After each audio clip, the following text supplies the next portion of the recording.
Shri George Joseph, കൗമാരക്കാരുടെ പ്രശ്നങ്ങൾ അല്ലെങ്കിൽ ഇത്രയും വലിയ ക്രൈം അവർക്ക് വിഷയമല്ലാതാകുന്നതിന് കാരണം സറൗണ്ടിങ് ആണ്, പാരന്റിംഗ് ആണ് എന്നുള്ള വിശകലനമാണ് അവരുടെ തന്നെ ജനറേഷന്റെ പ്രതിനിധി നടത്തുന്നത്. ഈ കുട്ടികളെ സംബന്ധിച്ചിടത്തോളം മൊബൈൽ ഫോൺ പിടിച്ചു വാങ്ങിയാൽ ഒന്നുകിൽ ആത്മഹത്യ ചെയ്യുക, അല്ലെങ്കിൽ ഈ പിടിച്ചു വാങ്ങുന്ന പാരന്റിനെ ഉപദ്രവിക്കുക. ഇതൊക്കെ വളരെ സ്വാഭാവികമായിട്ടുള്ള കാര്യങ്ങൾ. അപ്പോഴും കുട്ടികളെ പ്രൊട്ടക്ട് ചെയ്തുകൊണ്ട് അല്ലെങ്കിൽ ടീച്ചേഴ്സ് അല്ല ഇവരെ നേർവഴിക്ക് നടത്തേണ്ടത്, ഈ തരത്തിലൊരു ഫ്രീഡമാണ് കുട്ടികൾക്ക് കൊടുക്കേണ്ടത് എന്ന് വിചാരിക്കുന്നതാണ് മിക്ക രക്ഷിതാക്കളും. അതായത് ഇങ്ങനെ ഒരു കേസുകൾ കൂടുന്നതിന്റെ കാരണം ശരിക്കും ആ തലമുറയാണോ അതോ അതിന് മുൻപുള്ള തലമുറയാണോ? പൊതുവെ കൗമാരക്കാര് അപകടകരമായി മാറുന്നു, അങ്ങനെ ഒരു കണക്കാണോ താങ്കൾക്ക് തോന്നുന്നത്?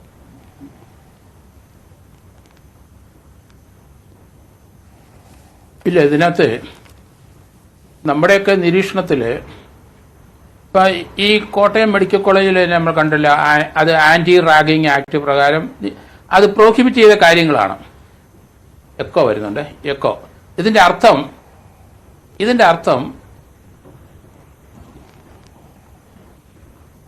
കേൾക്കാമല്ലോ. ഇതിൻ്റെ അർത്ഥം എന്താണെന്നറിയോ? ഈ കുട്ടികൾക്ക് ആരെയും പേടിയില്ല.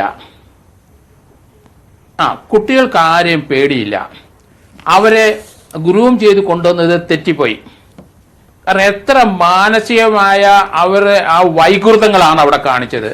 അവർ ചെയ്തത് അവരുടെ പ്രൈവറ്റ് ഏരിയയിൽ വെയിറ്റ് കെട്ടി തൂക്കി. അത് തന്നെയല്ല, അവരുടെ ദേഹം മുഴുവൻ വരഞ്ഞ് കീറിയിട്ട് അവിടെ ഡെറ്റോൾ ഒഴിച്ചു. അവിടെ അതുപോലുള്ള പ്രവൃത്തി ചെയ്തു.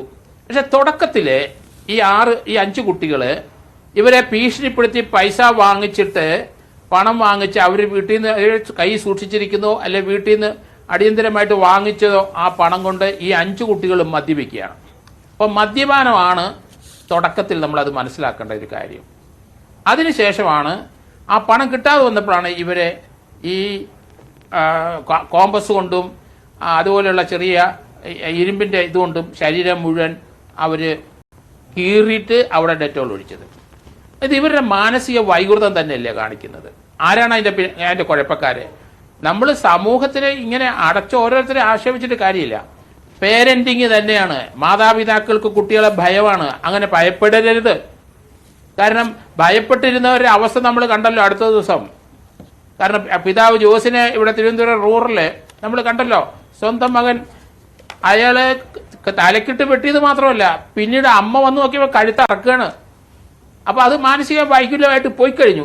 ഇത് എന്തുകൊണ്ട് മാതാപിതാക്കൾ ശ്രദ്ധിച്ചില്ല? അപ്പോൾ ചെറുപ്പം മുതലേ നമ്മൾ കുട്ടികളെ ഒബ്സർവ് ചെയ്ത് വരണം.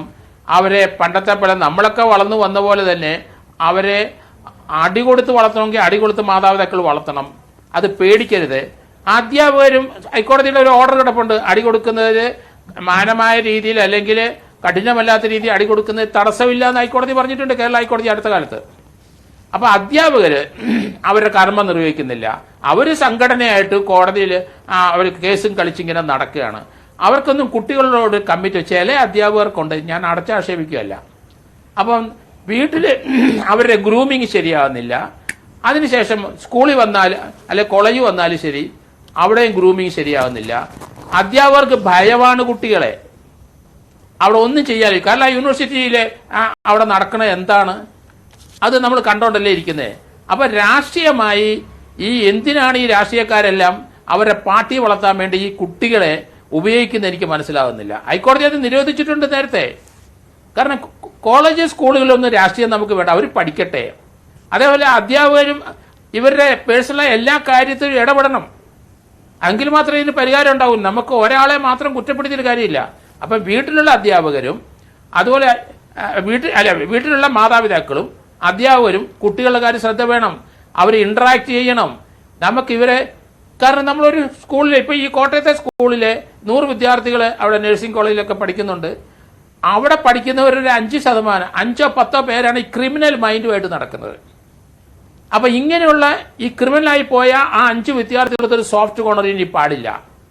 ആൻറ്റി റാഗിങ് കേസ് അനുസരിച്ചിട്ട് അവർ 2 വർഷത്തേന് അവരെ ശിക്ഷിച്ച് അവരെ ജയിലിടും. അവർ ക്രിമിനലായി കഴിഞ്ഞു. അവരെ നമുക്ക് നന്നാക്കി എടുത്തിട്ട് ഒരു പ്രയോജനമില്ല. നന്നാക്കാനുള്ള ഒരു ബാധ്യതയും നമുക്ക് ആർക്കുമില്ല.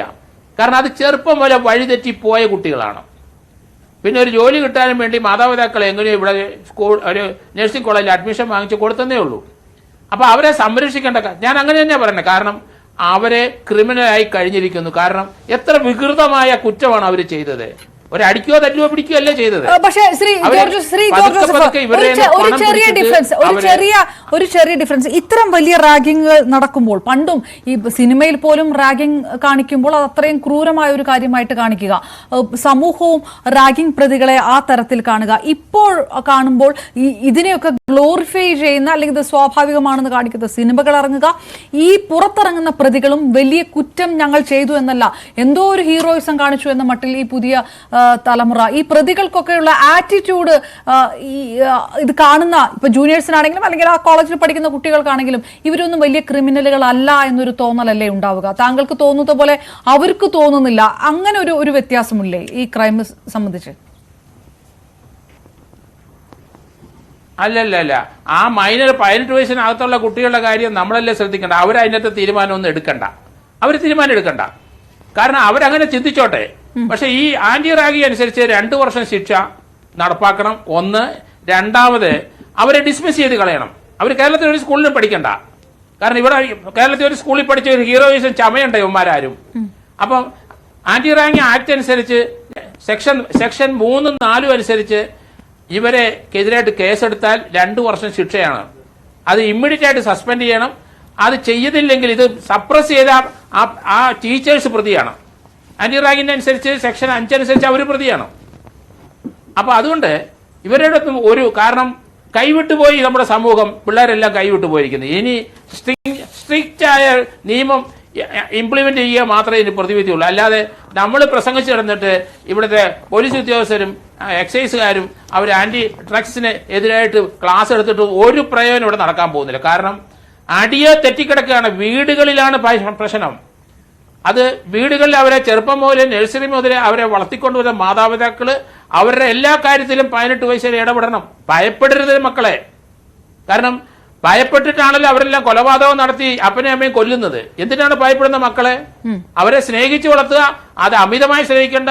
അവർ ചെലവാക്കുന്ന കാര്യത്തിന് കൃത്യമായ കണക്ക് വേണം. അങ്ങനെയുള്ള കാര്യങ്ങളെല്ലാം പഴയ പോലെ റെസ്ട്രിക്ട് ചെയ്ത് തന്നെ മുന്നോട്ട് കൊണ്ടുപോകണം. ഒരു ഭാഗം അധ്യാപകരാണ്. ഒറ്റ സെക്കൻഡ് ശ്രീ ജോർജ് അസീൽ, അതായത്